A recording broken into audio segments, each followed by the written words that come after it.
वजीर आजम शहबाज शरीफ जिम्मेदारियां संभालते ही सरगर्म। सरकारी दफातर में हफ्तावार 2 के बजाय 1 छुट्टी का हुक्म।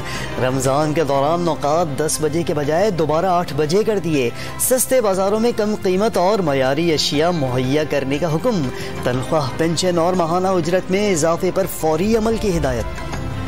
वज़ीर आज़म ने मुल्क को दरपेश संगीन मुआशी सूरत हाल पर हंगामी इजलास तलब कर लिया। खसारों और कौमी बैलेंस शीट से आगाही हासिल करेंगे। नामवर मुआशी माहिरीन की राय में अहम फैसलों का इम्कान। इंटरबैंक में डॉलर की बेकदरी जारी। कीमत आज भी ₹1.60 गिर गई। 181 पैसे की सतह पर आ गया।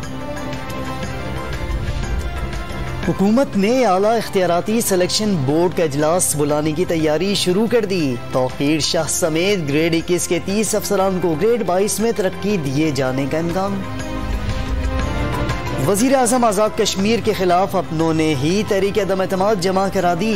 PTI के 25 अरकान के दस्तखत। कामयाबी के लिए मजीद 2 वोट दरकार होंगे। लाहौर हाई कोर्ट में वजीर आला पंजाब के इंतखाब की दरख्वास्त पर समाअत। काफ लीग की दरख्वास्त नाकाबिल समाअत करार देकर खारिज करने की इस्तदा। कोई मुकदमा है न कोई इल्जाम। बैरून मुल्क जाने पर पाबंदी खत्म की जाए। साबिक मुशीर एहतसाब शहजाद अकबर और शहबाज गिल ने stop list Islamabad high court में चैलेंज कर दी। जस्टिस अतहर मिनुल्लाह कुछ देर में दरख्वास्त की समाअत करेंगे। पंजाब फूड अथॉरिटी ने मुल्तान में सैकड़ों लीटर जाली मशरूबात की सप्लाई नाकाम बना दी। खुले और गैर मयारी महलूल फौरी तल्फ कर दिए गए।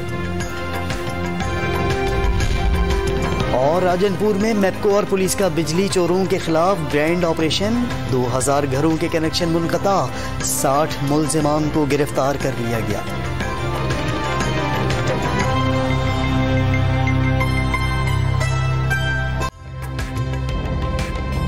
ताज़ा तरीन वीडियोस के लिए हमारा YouTube चैनल सब्सक्राइब करके बेल आइकन प्रेस करिए ताकि आपको मिले हर अपडेट सबसे पहले।